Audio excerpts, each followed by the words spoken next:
Hey guys, LevelCap here. Today we're going to talk first impressions of Rainbow Six Siege. I've played the alpha, the beta, and now the final release, and I've seen the game evolve in that time frame. It's very clear to me that this isn't supposed to be a shove it out the door and start working on the sequel type of game. This is a game that's meant to have a long and fruitful future, which is great news for everyone if it actually achieves those goals. Consumers get tons of replay value from a game that never dies, and Ubisoft makes money for making a good, long-lasting game.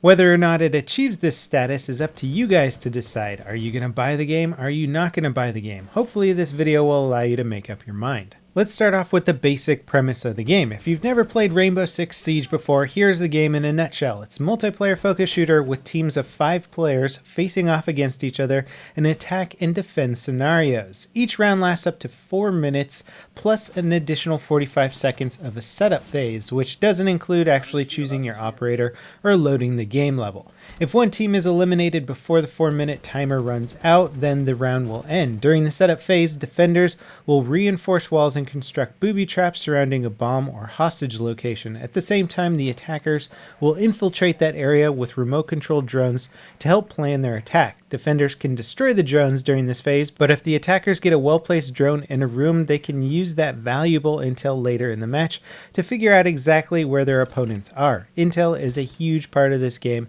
and knowing where your opponents are is critical because the maps are highly complicated. Each team can pick between a number of specialized classes called operators. Each operator has its own special ability, like Mute, who can jam electronics preventing gadgets and drones from working, or Ash, who has a burrowing grenade launcher for taking out walls and barricades from afar. Combining classes together can offer an interesting variety of offensive and defensive combinations, which is really cool for the team play strategy. Now once a match begins, there can be up to 5 rounds total, but it's the first team to 3 wins that takes the match. The whole formula is very similar to Counter-Strike, however the building, destruction, mobility, and class variety change things up enough that the actual gameplay is not similar to Counter-Strike in the least. Now let's talk about what is so great about this game. I feel like Rainbow Six Siege is a game that every shooter fan has wanted at some point, but limitations with technology and graphics have prevented it from existing, until now that is. The destruction in this game creates an entirely new dimension to the shooter game. Breaching through walls, windows, and ceilings throws this shooter into a different plane of existence than Counter-Strike or Call of Duty with their set-piece map design. Rainbow Six levels feel alive and reactive in a way that no game has achieved before. Sure, Battlefield Bad Company 2 was on the right path, but this takes it about 3 steps further. Bullets not only go through walls, but they will slowly chip away at sheetrock, creating larger peepholes. In war, these are often referred to as murder holes, and in Rainbow Six, it's exactly what they do, turning a seemingly simple room into a kill box with somebody waiting to blow your head off through the wall. Ubisoft also gives you a variety of tools and gadgets for room entry. Obviously, you have the standards like flashbangs and grenades, but you also have 3 different riot shield classes. One has a flashlight on the front that can blind just like a flashbang. There's also a sledgehammer class that can bash down doors and walls. Fuse is another class that can place a cluster charge on a wall, and it basically shoots small grenade clusters into a room, turning it into basically a bloody mess.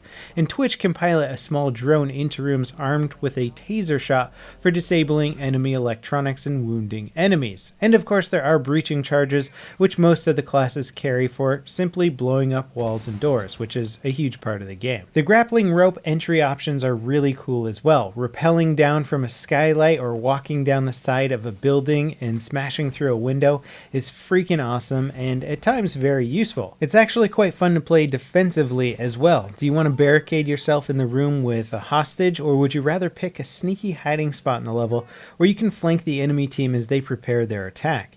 Using cameras placed around the level can also give you a huge advantage, letting you know what direction the enemy team is attacking from. There are also some co-op missions you can play against AI, which can be fun, though the AI isn't too impressive with their strategies. Instead of a single-player campaign, there are also objective missions that teach you the basics of the game and actually give you a lot of renown for buying in-game items and new classes.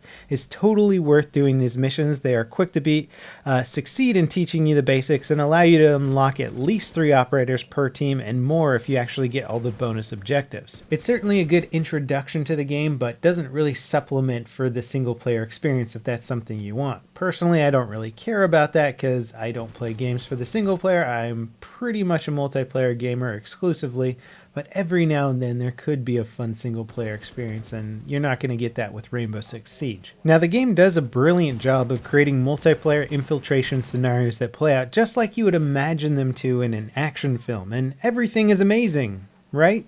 Well, it would be if it wasn't for a few issues, namely the netcode, matchmaking crashes, optimization, visual glitches, disconnecting, hit registration, cheating, and weapon balance. But other than those small issues, the game's great. Okay, sarcasm aside, this game has a ways to go before it enters the realm of greatness. It's currently good if you must have your awesome tactical shooter experience, but you better be willing to put up with the problems. And these problems aren't issues I read about on the internet. It's all stuff that happened to me personally in a relatively short play session. First, let's discuss the netcode. Often I find myself in games with 100+ pings. These are games that are made up of 10 players that are found randomly, which certainly isn't the norm for somebody living in Los Angeles. I should be close to many of the other gamers I'm being matched with, or at least find players that are on the West Coast, maybe even in the same city. Many of the players I see also have unfortunately high pings, and combining this with poor player prediction code allows players on the move to have a huge advantage in multiplayer.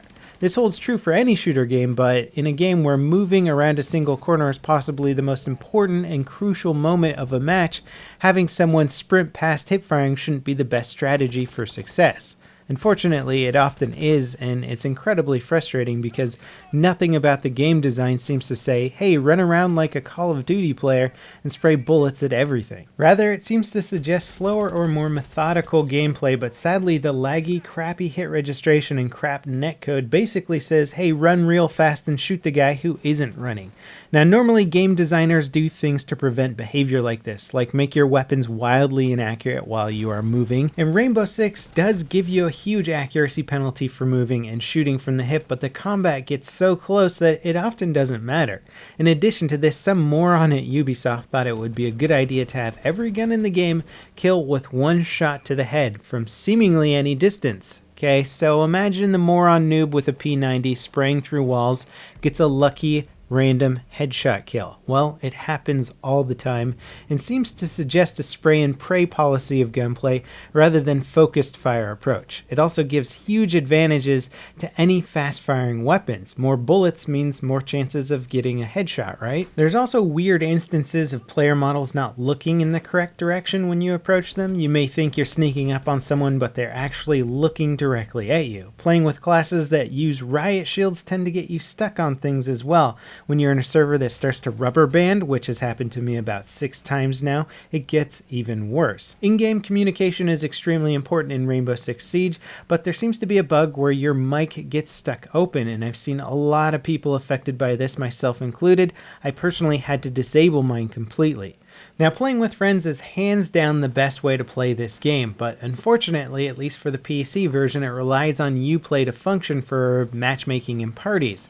Uplay is a piece of garbage. Actually, it's a full-on piece of shit that can't even let players consistently stay in the same party. Sure, once it's all up and running, I was able to get through some matches with friends, but in less than 3 hours of playing, we had to restart the game 3 to 4 times a piece just to rejoin the parties we were dropped from. Come on, Ubisoft, if team play is the primary focus of this game, then let's get it working. Now, optimization seems to be an issue for some as well. I have a fast computer that can play Battlefield 4 and Battlefront at over 100 frames per second consistently at 1440p resolution on medium to high graphics, but Rainbow Six Siege drops me down to around 70-ish frames per second, maybe 80, but I have to set the settings to low to medium, and I turn off like all anti-aliasing and everything, and still I don't get a very good frame rate, and the graphics aren't even that good, so what the heck? Now, frankly, there's a long list of bugs in this game, and I'm not going to talk about all of them because you guys get the idea at this point. I love the game concept. The design overall is brilliant, aside from the universal one-shot headshots, but it's currently plagued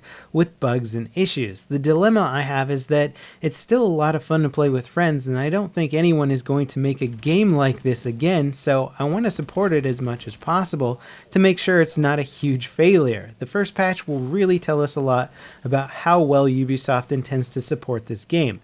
If it's not a huge improvement when patch 1 hits, then it could be game over for this franchise. I badly want this game to succeed, but not at the cost of telling you guys to go buy it. If you absolutely must have a tactical infiltration shooter, then there is nothing that will compare to Rainbow Six Siege, and without a doubt many people will be willing to put up with the bugs and glitches to have that experience. If you're someone that's on the fence about buying this game, my advice would be wait until the first major patch comes out and see how it does. Otherwise you may be extremely frustrated with all of the problems. I still plan on playing this game casually, and especially with friends it can be tons of fun. It's just a matter of how much glitchy, buggy gameplay are you willing to put up with for a full price game. I hope you guys enjoyed this video. Hopefully it allows you to make up your decision on whether or not you want to buy Rainbow Six Siege, and I'll see you guys next time. This is LevelCap signing off.